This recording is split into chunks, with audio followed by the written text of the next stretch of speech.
Welcome to these forums for the 2023 general election, which will be held on November 7th. I am Liz Kernitz-Thurlow of the League of Women Voters of Tacoma-Pierce County, and we're happy to be working again with TV Tacoma. The League of Women Voters of Tacoma-Pierce County wishes to acknowledge that we live on the ancestral lands of the Coast Salish peoples, surrounded by their traditional waters in the shadow of Mount Tahoma. We actively seek inclusive and respectful partnerships that honor Indigenous cultures, histories, identities, and current realities. The general election is Tuesday, November 7th. All votes must be in drop boxes or, if mailed, postmarked by 8 p.m. on November 7th. Our vote is our voice. Please use yours. In Tacoma, our general election ballot will have 4 council races. District 1, which has only one candidate, John Hines, so we will not be doing a forum. District 3, where the candidates are Jamaica Scott and Chris Van Vechten. At-large position 7, candidates are Olgy Diaz and Kristen Wynne. And at-large position 8, where the candidates are Kristina Walker and Todd Briske. The 2 at-large positions are being presented in one forum. As well, we have an election for position 3 on the Tacoma Civil Service Board, but no forum could be held. These are all 4-year terms. For Tacoma School District number 10, which has 6-year terms, positions 3 and 5 will be on your ballot. Position 3 has only one candidate, Corey Strozier, the incumbent, so no forum. For position 5, the candidates are Elizabeth Bonbright and Brianna Wolk. We also have Port of Tacoma elections this year. Port commissioners are elected for 4-year terms. Positions 3 and 5 are on your ballot. For position 3, the candidates are Deanna Keller and Jeanette Twitty. For position 5, the candidates are Kristen Ang and Dave Bryant. Tacoma Metro Parks has 2 seats, which will be on our ballots. For position 4, Andrea Smith, the incumbent, is the sole candidate. For position 5, the candidates are Tony Anderson and Matt Maurer. We will do a forum for position 5. These are 6-year terms. If you're not yet a registered voter, you can register at the Pierce County Auditor's Office up to 8 p.m. on Election Day or at public libraries. If you do not receive your ballot in the mail, contact the Pierce County Elections Department. Thank you for watching and being an informed citizen. We encourage you also to read local news, check candidates' websites, etc. And after watching and thinking, please don't forget to vote. Election Day is November 7th. Thank you.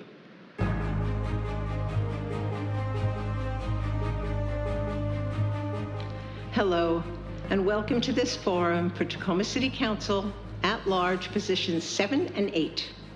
Tacoma has a council of 8 plus a mayor. 5 council seats are elected by different districts of the city. 3 are at-large, which means we all get to vote for them. 2 of those districts are up for election this year, positions 7 and 8. They're the candidates with whom I will be talking in this forum. Districts 1 and 3 are also up for election. District 1 has only one candidate, the incumbent, John Hines, so we will not be holding a forum. The candidates in District 3 are Jamaica Scott and Chris Van Vechten. They can be seen in a separate forum. The election is November 7th. Your ballot must be in a drop box or postmarked by 8 p.m. on November 7th. I now welcome our candidates. For at-large position 7, they are Olgy Diaz and Kristen Wynne. For at-large position 8, they are Kristina Walker and Todd Briske. Welcome, thank you for being here. All candidates have agreed to our ground rules, which include not talking about or interrupting each other. right? Our timekeeper is Susan Eidenschink of the League of Women Voters. She will keep you informed of how much time is remaining. If you see the stop card, you may finish a short sentence. Candidates will have up to 2 minutes for opening statements, whatever I say for questions, and 1 minute for closing statements. All candidates will have the same amount of time to answer each question. The order of answering will rotate, and closing statements will be in reverse order from opening. So, Olgy Diaz will make the first opening statement. Olgy Diaz, please.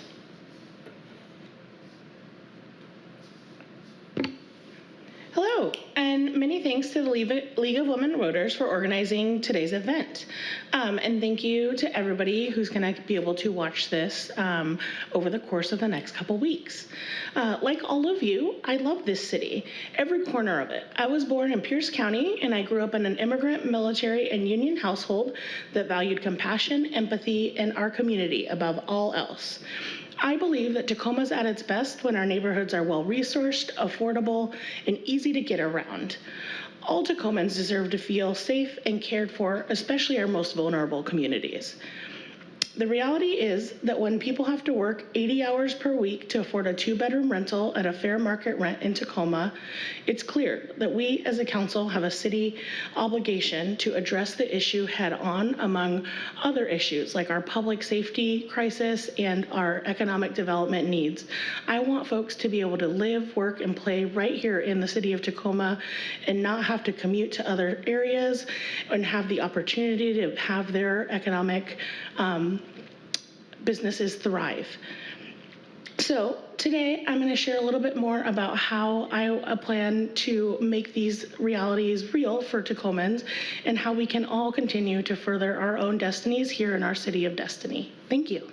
Kristen Wynne. Thanks so much. So I'm Kristen Wynne. Thank you to the League of Women Voters for hosting this forum, because local elections truly matter. I'm a mom, an award-winning small business owner, community volunteer, and attorney. I've helped open the first 24/7 shelter for youth experiencing homelessness in Tacoma. I've provided free legal advice at neighborhood legal clinics. I've helped raise funds for medical services for low-income families. And over the last 2 years, I've led a grassroots organization advocating for more public safety in Tacoma. I'm running for city council to increase community safety, expand economic opportunity, and address homelessness and unsanctioned encampments. Despite unacceptable rates of crime, the city simply hasn't prioritized addressing our safety. Too many people are suffering. I am proud to be endorsed by our police because they know, based on the work I've done with them, that I can bring policymakers and the community together to make real change. We also need more family wage jobs right here in Tacoma so we can afford to live here. And finally, too many of our vulnerable neighbors are suffering in unsafe and unsanitary conditions. I will work with compassion to roll out measurable programs with measurable solutions to finally make real progress. I look forward to the conversation today. Thank you. Kristina Walker. Thank you. I'm Kristina Walker. I currently serve as Deputy Mayor for the City of Tacoma, and I'm running for one of the at-large positions, position number 8. I'm largely running for City Council today for the same reason I ran in 2019, and that is to make Tacoma better for future generations. I believe we do that through addressing community safety and making sure that everyone feels safe in the City of Tacoma, addressing housing affordability, making sure everyone has a home in the City of Tacoma, and that includes addressing our homelessness. And also making sure that everyone has a job in Tacoma, so addressing workforce issues to make sure we're matching workforce programs with the employers that are here in Tacoma. I'm really proud of the progress that we've made in the time I've been on council, but we have a lot of work to do.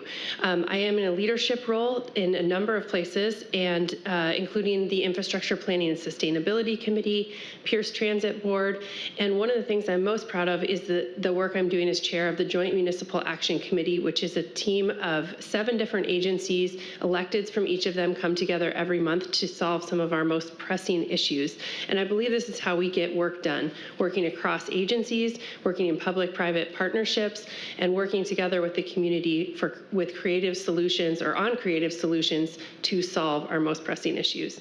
Looking forward to the conversation, and thank you so much for hosting the forum. Thank you. Todd Briske. Hello, my name is Todd Briske, running for City Council Position 8. I grew up about a mile outside town in Midland, where I lived until I graduated from the University of Washington in Tacoma. Then I moved downtown for about 14 years and was eventually able to buy my house in the Lincoln District. I'm running for council because our 911 response times are far too high. We got about a 10-minute average for priority 1, a 2-hour average for priority 4. We got some homicide detectives working 3 cases at once. We have so many stolen cars that they've had to start taking reports over the phone. I'm also running because it is impossible for a middle-income person to buy a house in the city of Tacoma. I bought my house in 2019. It almost broke me, but I was able to do it. But now there's absolutely no way that I could possibly do it. I also want to make sure that we're doing everything that we can to build up emergency homeless shelters so that we can get folks off the street and into safe shelter. Thank you. Thank you. Thank you all. Now we come to questions. I'm going to start with a big one, give you 90 seconds to answer, and follow up with another related question. Kristen Wynne will be first. And usually I just ask a question, but this time you have to listen to me give some background first. Okay, this is the topic for questions 1 and 2. On our ballots will be Tacoma Initiative 1. This is a citizens' initiative concerning rental rights for landlords and tenants.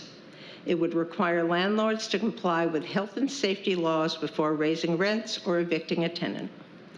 The city recently also passed a bill covering tenant rights.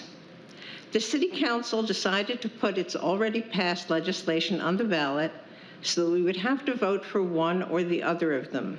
This was ruled ineligible as the Tacoma Council bill is already law and would remain law, so only the Citizens Initiative is on the ballot.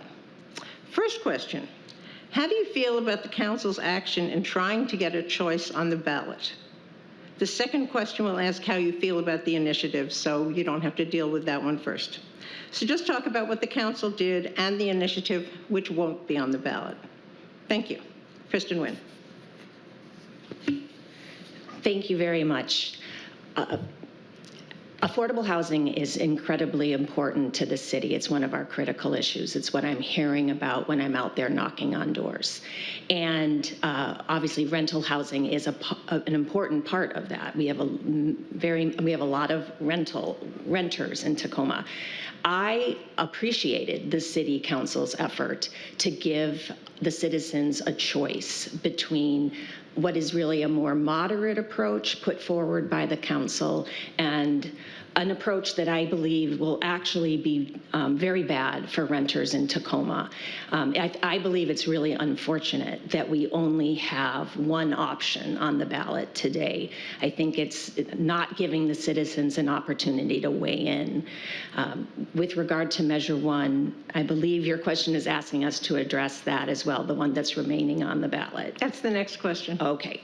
So again, I support the City Council for making an effort to come up with a balanced, more moderate approach to the rental housing issues. Renters deserve rights. I was a renter myself from 1986 to 1993. I completely understand how important it is for renters to feel safe and live in safe, healthy housing. And I do believe the city should have been given the opportunity to vote on these two options. Thank you. Kristina Walker. Thank you for the question. I think at the bottom of both of the ordinance and the initiative is the fact that tenant rights are incredibly important, and that's what we were doing as a city council, was trying to move forward on tenant rights as quickly as possible because we knew that our code was insufficient. And so moving that forward when we did was something that was really important to me and something that I stand by. Of course, we've now learned that we weren't allowed to put that on the ballot. I think it's unfortunate. I think it would have been nice to have both of them so that voters could have made that decision. But that's out of our hands, and that's how things happen with policy. I'm proud of the policy we put forward and look forward to hearing what the voters have to say. Thank you. Todd Briske.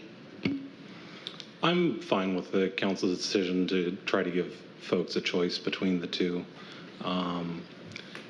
With regards to the initiative, I don't support that. Because I think the eviction moratoriums go far too far.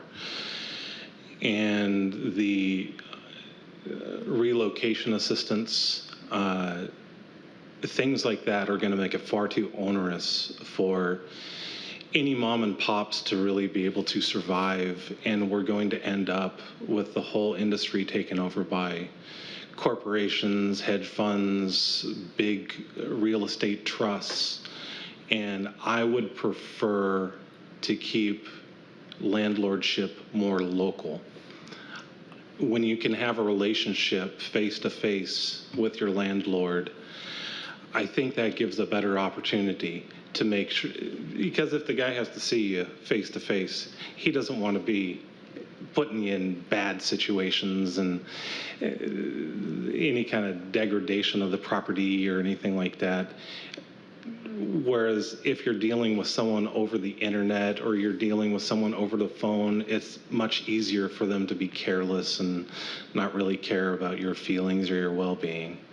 So I want to do everything I can to encourage more mom and pops to try to get more local landlordship rather than out-of-state corporations or anything like that. Thank you. Thank you. Olgy Diaz. Thank you for the question. So I actually voted against putting the city's ballot measure on the ballot because I think that housing is a human right and we shouldn't be voting up for it on ballots. If we're going to legislate rights, we should be doing that here on the dais. One of the things that I really did appreciate was the actual underlying policy that the city adopted. We did, I think, over 5 years of work with stakeholders, landlords, tenants, trying to get to that policy, and I'm really proud to have voted for that policy, but I just didn't think that there was a reason to put it on the ballot to have folks say up or down whether or not they appreciated something they all had a voice and a choice in. I also think it's unfortunate that the organizers of Prop 1 didn't think that that change was coming fast enough that they felt they needed to go to an initiative with different options. So I won't be voting for their proposition because I don't think a lot of it is worded in a way that we can do, but I do stand behind what the city has done so far. Thank you. Okay, the next question is about the Citizens Initiative, and some of you have already discussed it some, so you can say more or we can have shorter answers to this question. And Kristina Walker will be first, and it reads, does it cover what is needed? Is it needed? Good points and bad points. And do you think it was necessary given what the council already passed? And does it cover everything it should? So that's broad.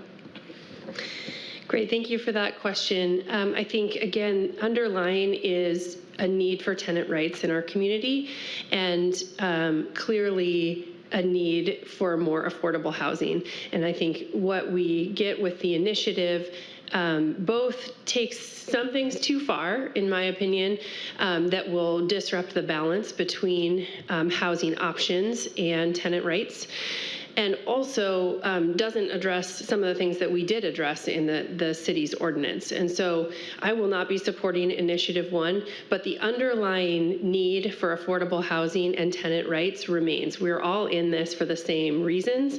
And I think the voters are in it for the same reasons. I think there's just different tools in the toolbox. I'm really supportive, obviously, of the city's ordinance, and I'm glad that we moved that forward and moved that forward quickly so that that's already on the books. I also would be supportive of additional dollars going towards tenant or rental assistance to keep people in their homes. We've done a ton of work with our utilities, Tacoma Public Utilities, to keep people in their homes, supporting utility assistance, and I would be supportive, and we are continuing that, but be supportive of additional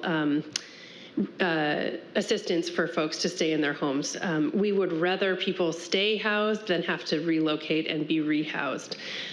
Again, we're all working towards the same path, I think, or the same bottom line, and we just have different methods to get there, and I am worried that Initiative 1 would put too much stress on the mom and pop landlords, and we'd end up actually with less housing. Thank you. Todd Briske. Rather than eviction moratoriums or things like that, I would like to focus more on enforcement. If there's an actual safety concern in a rental unit or something like that, then that should be addressed. We shouldn't be expecting the person just to live there in a bad situation, rent-free, but like there should actually be an enforcement component where the landlord is forced to make the upgrades.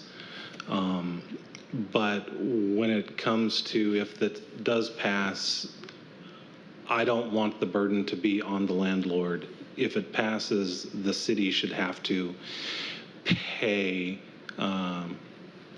the rent to try to keep those landlords in business and keep those landlords wanting to rent out to folks. Because I just think that if we lose all of our mom and pops, it's going to be a far worse situation for everybody across the city. Thanks. Thank you. Olgy Diaz. Thank you. So, as mentioned, I won't be voting for Prop 1 because I think there are, while I agree with a lot of the values in the proposition, I don't think some of them are written in ways that the city can actualize, particularly, as mentioned by others, the burden it's going to place on small landlords. I don't think that's an intended consequence from the writers, but I think is a very unintended consequence that will end up happening.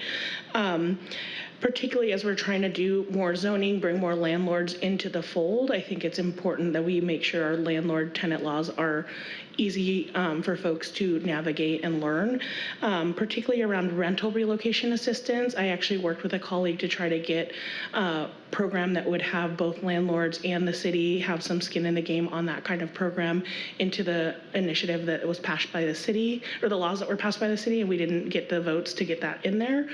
So the program that's in Prop 1, I don't think has enough juice from the city to help make it successful and not put landlords out of business. I also really think firmly that one of the best things we can do is rental assistance. The pandemic proved that. If folks have money in hand, that gets them to not get evicted because they're paying their rent on time, and it gets money in the hands of landlords so they can keep doing improvements and not pass costs on to new tenants in the future. So thank you. Thank you. Kristen Wynne. Yeah, thank you for this question. So again, tenant rights are very important, and we are focusing as a city on trying to find a way to build more affordable housing. We need more supply. Measure 1, or Proposition 1, does have some provisions I could live with. For example, the 6-month notice of rent increases. I think that is something that housing suppliers can find a way to live with. It's not unreasonable. At the same time, it includes 2 different moratoriums on evictions. One is a 4-month one, and the other is entirely, during the entire school year, so essentially 9 to 10 months. I absolutely believe those are impose too much risk on mom and pop landlords, but also it's something to think about for renters. If you're a renter and right next door you have a neighbor who is engaged in illicit activity or illegal activity, or is just is disrupting your quiet enjoyment of your apartment, if it is during that 4-month winter ban or the school year and they have school-age children, your landlord will have no tool to help you address that situation. We they're just unintended consequences of Measure 1. I'm happy and I approve of the city rejecting the effort of some to impose the 4-month prohibition on evictions. Again, I think more eviction bans have unintended consequences. Thank you. Thank you all. Okay, Todd Briske will answer the next question first. We're going to be talking about housing and homelessness. I think you all know why. Due to requirements of the state's Growth Management Act, all cities and counties have to pass comprehensive plans by next year.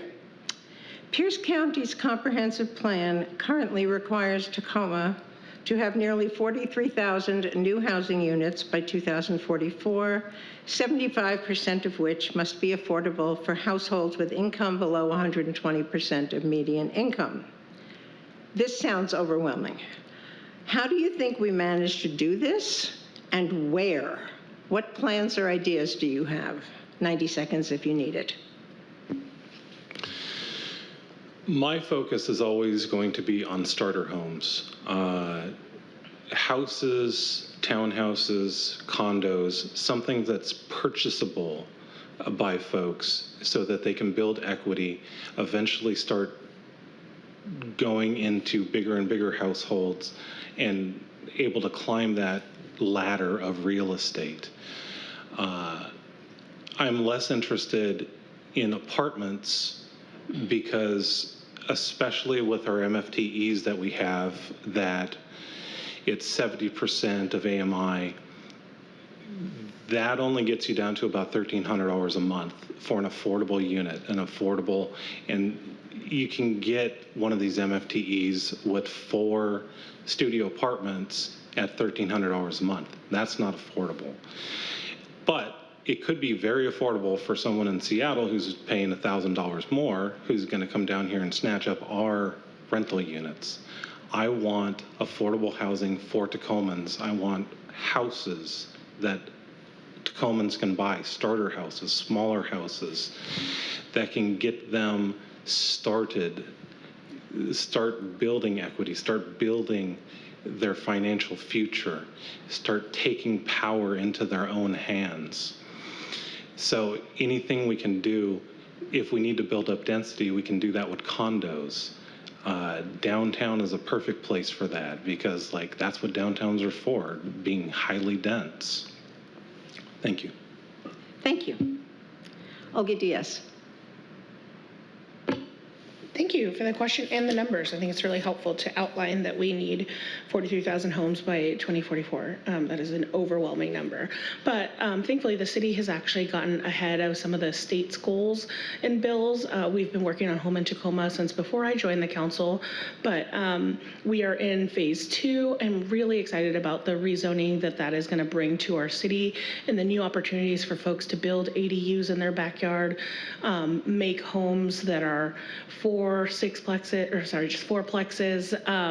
row homes, and getting us sort of the tools that we need to have our underlying comp plan and zoning welcoming of all of the density that we're going to need to bring in. I think the next phase after we actually get the pen to paper and Home in Tacoma passed is going to be what incentives we can get to homeowners and to developers to try and actually build the housing. Not only do we need the comp plan and the rules to sort of outline and lay out that folks can do this work, we sort of have to help incentivize actually making it happen. Something that we talk about a lot in Home in Tacoma community outreach is while we're changing the laws and the regs now, it's not going to happen overnight, but we do need to help make sure that it happens within the next 20, 30 years, not in the next 60, 80 years. Thank you. Thank you. Kristen, Wynne. Yeah, thank you so much for this question. So absolutely, one of the things we need to do is identify where the barriers are in the process. I've been speaking with developers lately, and I am told that because of the mix of requirements that are imposed both by local government and state, that it really doesn't pencil out to build anything smaller than a 2,000 square foot house. That doesn't make any sense to me. I think in order to start building starter homes, which is, I agree, we need to find a way to get people to have some equity in, and that's how we build. It's generational wealth. So we need to look at where are these barriers? What is preventing someone from building a smaller home, and what can we do about that? Absolutely streamlining the permitting process so that there is an unintended delay. Delay is absolutely a cost, and those costs all get passed on to the person buying the house, or the rental unit. So we need to find a way to stop delay. I do believe that one thing that would make a ton of sense is to get all the stakeholders together in a room with the council so that we understand where those barriers are. And then obviously use incentives. I have heard that 30% of the cost of building housing in Tacoma are permit fees from the city. We need to look at that because that cost again gets added on to the housing unit. So we could perhaps use reduced fees as an incentive for building affordable housing and other connection costs. There are a host of things that we can use as incentives for affordable housing. So thank you so much for that opportunity. Thank you. Kristina Walker. So we need more housing at all levels. That has been clear for a very long time, but it is time for us to really dig into the affordability and the deep affordability piece. And there's a ton of tools out there and a ton of pieces in place that the city has put in place over the last 5 to 10 years. Our Affordable Housing Action Strategy is a great document and we're making great progress on it. We also set up an Affordable Housing Trust Fund, which we are leveraging and thankfully have amazing partners, nonprofit and for-profit, who are building affordable housing because of those dollars. So very glad that we have that in place. A number of people have mentioned Home in Tacoma, obviously a really important process and something that we're all digging into, which will allow for more density. But we do have to make sure that we are not forgetting other pieces along the way in terms of our anti-displacement strategy, which is laid out in the Affordable Housing Action Strategy. I sponsored a disparity study in 2021 that looked at home ownership in Tacoma and just verified what we already know, that Black home ownership is far lower than our Black population numbers. And so we were able to, because of that study, put more dollars into our Black home ownership program and first-time homeowners program. A couple other things that I think are really important. It's been mentioned, making sure our permit process is streamlined. We do have a dedicated person for affordable housing now. I believe that that is making a difference. It's relatively new, but speeding up the permit process makes a huge difference. And then the other piece is we know we can't build our way out of this problem. We have to take advantage of buildings that already exist. So what can we do to reuse buildings, and then also work with our partners on shared housing so that people can find housing in existing buildings or existing homes that aren't being used. Thank you. Thank you all. Okay, Olgy Diaz will answer the next question first. Homelessness is a huge problem now in the whole city and county and state and country. And the Growth Management Act requires us to create 5,500 units of permanent supportive housing and nearly 7,500 units of very low-income housing, as well as many shelter beds. Please give us your plans and ideas for how we can achieve this. And the next question will be about what we do now.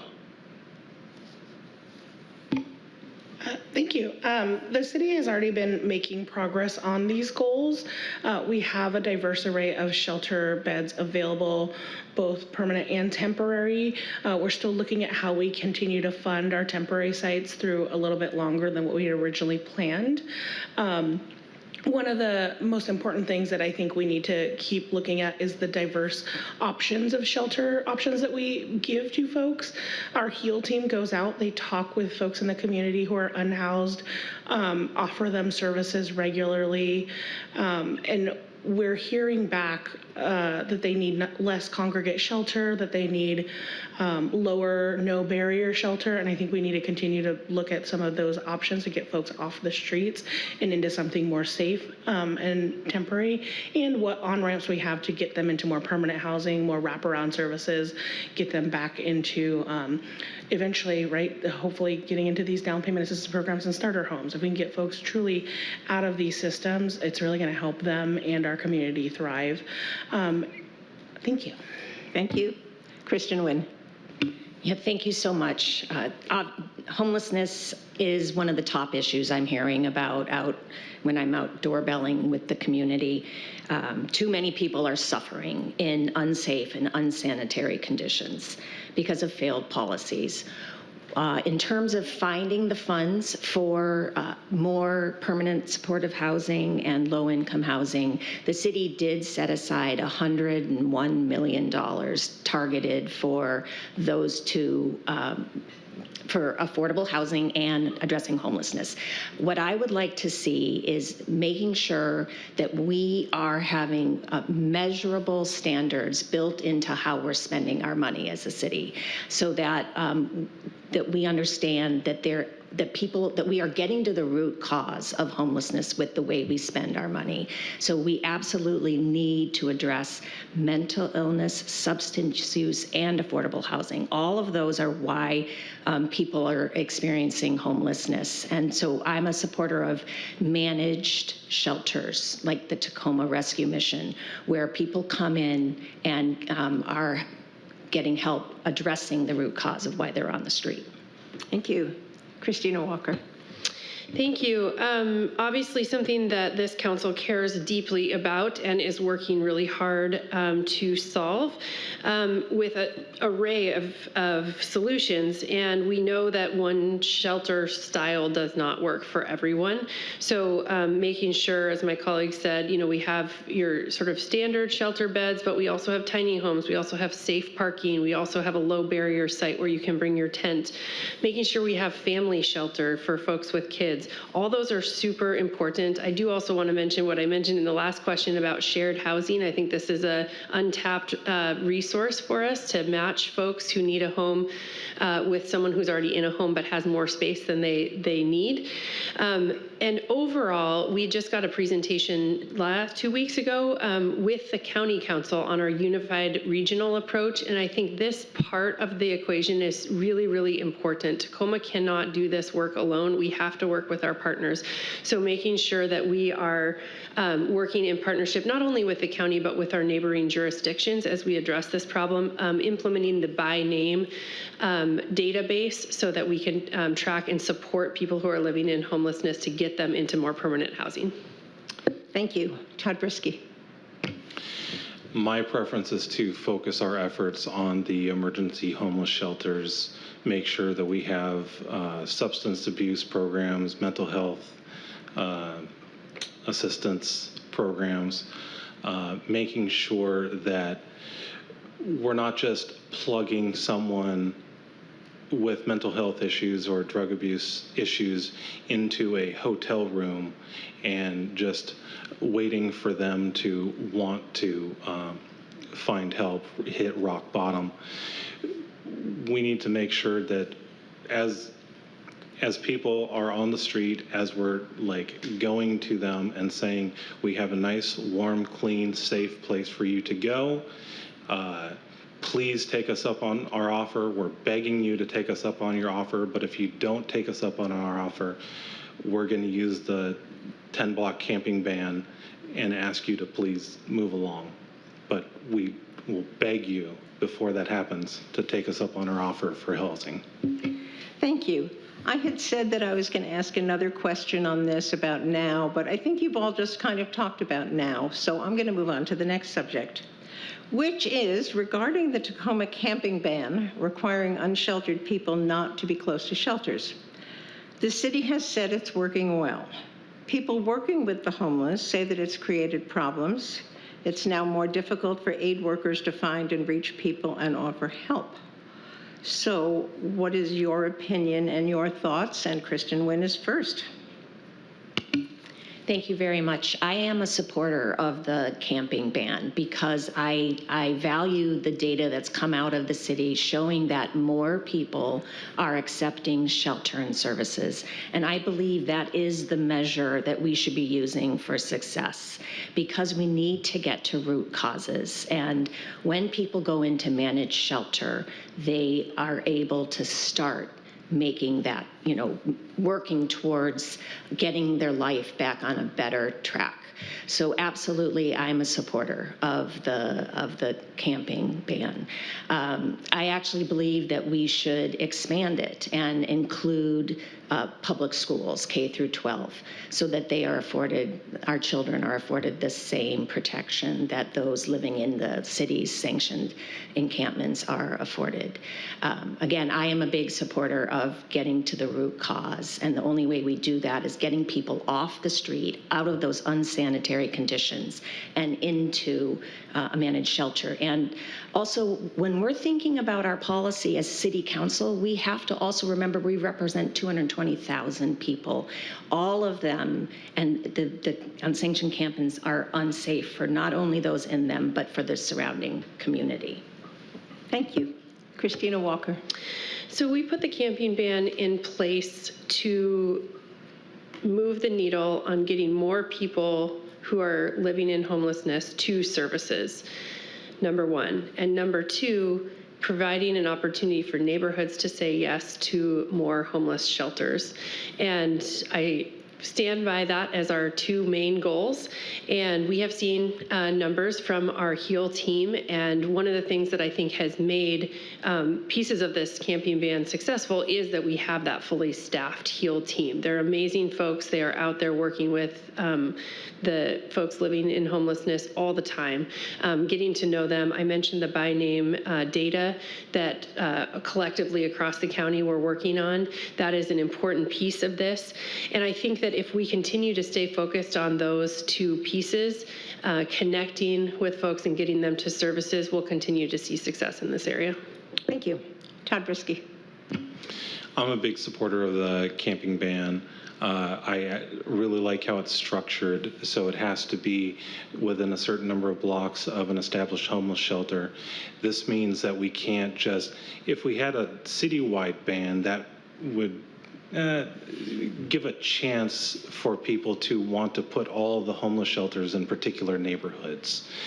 This way, the shelters have to be distributed throughout the whole city in order to make sure that we've got a coverage net that encompasses the whole city, which makes everything much more fair for the people who historically might have had less power and bad things put into their particular neighborhoods. Using the camping ban, using emergency homeless shelters, using drug addiction services, mental health services. This is, I think, our path to getting the most people off the streets. Thanks. Thank you. Olgy Diaz. Thank you. So as mentioned, I also voted for this with, I think, some of the stated goals being around helping our HEAL team prioritize their work and helping us make sure that folks inside shelters are safe, because it was found to be the sort of the blocks right around the shelters could sometimes be unsafe, or since folks weren't necessarily following the rules inside the shelters, things were happening outside the shelters that neighbors were concerned with. And so this is a tool to help us get more shelters across the city so that folks feel like folks are inside are safe and outside are also safe. What I do think is expanding our ban at all is really inhumane. I actually think we might look at shrinking it. I've been following some of the data. So far, it looks to be working really well to help the HEAL team prioritize their work and get people into services.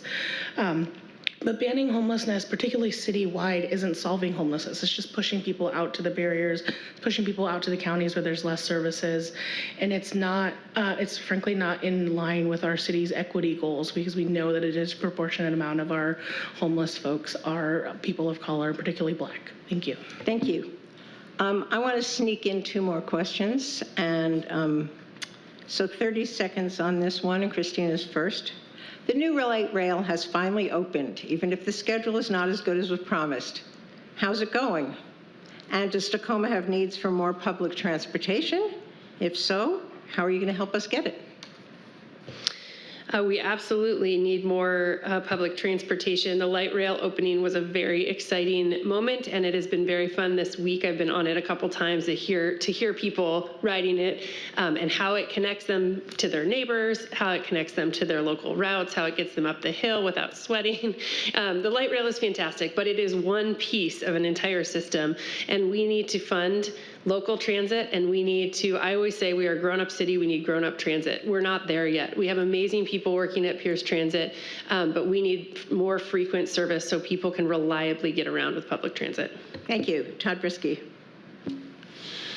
I like transit. I've used transit. I relied on transit to get me up to Seattle every day for 10 years while I was working up there. I loved riding the bus. It was nice, easy. Got me downtown to downtown in 45 minutes. Fantastic. I would like to focus more on making sure our roads are in good condition, because roads are something that every Tacoman uses. Making sure that they're safe, there's not potholes, you're not breaking your car as you're driving across town, popping tires, throwing axle rods and whatnot. So that is a big concern of mine. Thank you. Olgy Diaz. Thank you. I too am really excited about the link, especially trying to get up that hill. It's really helpful.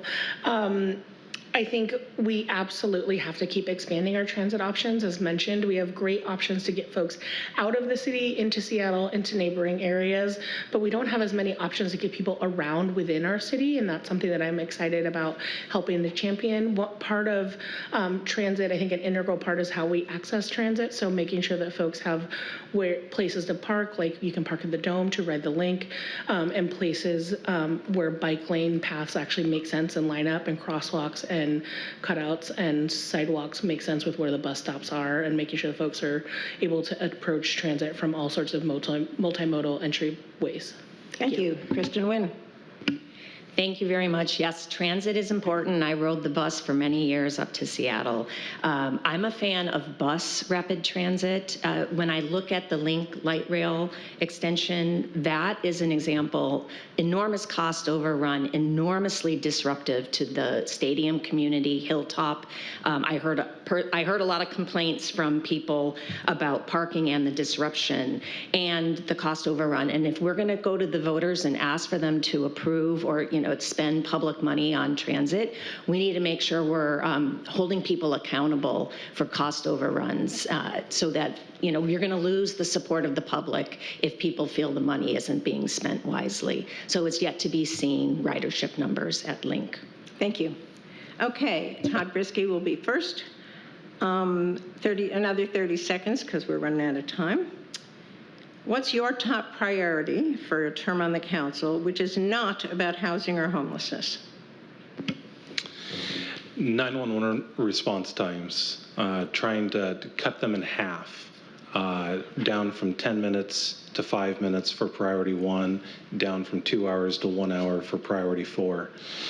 When I was on my police ride-along, it took us 4 hours to get to a domestic violence call, just because we were so busy going with other stuff, and it takes 2 officers to go on a call like that. So we had to wait for another officer to become available, and you're trying to balance all these resources, and that's my #1 top priority for the immediate future. Thank you. Olgy Diaz. I'm going to cheat a little bit and say economic development with a side of public safety, and not that one is more important than the other, but I think they're interlinked, is we can get more businesses online. We have more people sort of walking around in neighborhoods, in business districts. I think that's really helpful. More folks will be employed. There will be more workforce. As that's happening, I think we should also make sure that folks feel safe walking around, feel safe entering and exiting businesses, feel safe in our business districts. And I think that's why they're very closely linked. Thank you. Kristen, Wynne. Yes, I'm also going to cheat a little. So absolutely, public safety is my #1 priority, because it's the paramount role of local government. We need the right number of police officers. We need to budget for the right number. For a city of our size, we are woefully understaffed. We need to enforce our laws, and we need to stand up a robust therapeutic court system so that we are getting to root causes. Substance use, drug use is an underlying cause of a lot of the crime we're experiencing. But absolutely, we need a thriving city, which means family wage jobs, and that's the best social service program is a family wage job. Thank you. Kristina Walker. Thank you. I think community safety is the top priority right now for our city, and I mean that very broadly. And it is so important that we do work around community safety equitably across the city. It is important that every neighborhood in our city feels safe and is safe. We have implemented alternative response. We've just rolled that out. We budgeted for it this year and rolled it out. So we have behavioral health specialists, registered nurses, and social workers that are available when you call 911. And we've also are in the process of rolling out our community safety officers, and there will be 10 CSOs. They are unarmed police officers that will support the community with crimes not in progress and build relationships with the community. All of these pieces are important when we talk about community safety. Thank you. Okay, now we move to closing statements. You each have up to 1 minute, and we reverse the opening order. So Todd Briske will speak first, and then we go that way. Thank you for inviting me. My top priority, like I just said, is 911 response times, building affordable houses so that people can take their lives in their own hand and give themselves the power they need to make the decisions that they want to by building equity in a house, getting folks off the street into emergency shelter space. I also want to reshore as many jobs as we can from China into our port. Our port is fantastic. It's a good place. Our electricity that we use here, much cleaner than that of China, so it actually reduces the climate change, or it actually reduces carbon emissions in the environment, making us actually cleaner worldwide. I also, because of climate change, want to make sure that we have enough water. As our summers get longer and drier and hotter, I worry that we're going to run out of water and we're going to go into drought conditions more and more often. That might require us to build more reservoirs. Thank you. Thank you. And I'm sorry none of the questions were about climate, which I would normally do, but this whole housing and everything thing these days is just big. So, backwards, Kristina Walker. Thank you. As I started with the opening statement, my goal is to make Tacoma better for future generations. I live and have lived in Tacoma for about 25 years, most of that in District 3 with my husband who's a teacher and 2 kids. It is vitally important that we address climate change and the environment through our work on housing, transportation, homelessness, community safety. All of these things touch climate change, and that is really important, vitally important, and part of my goal to make Tacoma safer and more healthy for future generations. Thank you again for the opportunity for this conversation. Thank you. Kristen Wynne. Thank you to the League of Women Voters for hosting this forum. You deserve to live in a city where you feel safe, which is thriving with family wage jobs. I'm running to make Tacoma that city. We must invest in our youth because too many of them are floundering right now. We need job training through public-private partnerships, and we need to connect them with the trades because those are great family wage jobs, and we need more electricians and plumbers. We need Tacoma to be a city where companies want to invest by cleaning up the trash and graffiti we see too much around the city. We need to work to build affordable housing. We need to help people experiencing homelessness with effective programs. And We need to bring more family wage jobs here by helping our existing businesses grow and by attracting new businesses. I will use my experience as a small business owner and attorney and my passion for public service, not politics, to create solutions that make a difference for our entire community. I humbly ask for your vote. Thank you. Olgy Diaz. Thank you so much to the League of Women Voters again today for organizing, TV Tacoma for airing this for folks. As mentioned, I was appointed to the City Council last summer, and I have been really spending the last year rolling up my sleeves, getting to the work with my council colleagues, and trying to solve some of our three biggest and my top priorities for this campaign, which is livability, making sure that our neighborhoods are walkable, that we can get around our city, we have safe roads, safe transit, and we're able to actually bike and walk. I want to make sure that we have businesses that are thriving, that we have a workforce that is able to get in here and do the work that we need to continue to move forward. And I also want to make sure that we have public safety for everyone, so that folks feel as safe calling as they do just being in our city. I think it's really important that we have transparency in government and that we keep moving the needle on all of the important priorities together. It's going to take all of us to make sure that we keep moving and growing. It's not the work of any one government, any one person, but it's the public, it's the other levels of government, and it's all of us digging in and making sure that we're in this thing together. Thank you. Thank you. Thank you all so much. Thank you for being here and answering our questions. Election day is Tuesday, November 7th. Your ballot must be in a ballot box or postmarked by 8 p.m. of that evening, and both these positions will be on all Tacoma ballots. If you have not received your ballot by about 2 weeks before the election, contact Pierce County Elections Department. If you're not yet registered, you may register there or at a public library. Thank you to the candidates, to TV Tacoma, to Susan, to you for watching and making sure that your vote is an educated one. Now, don't forget to use it. Please vote. Thank you.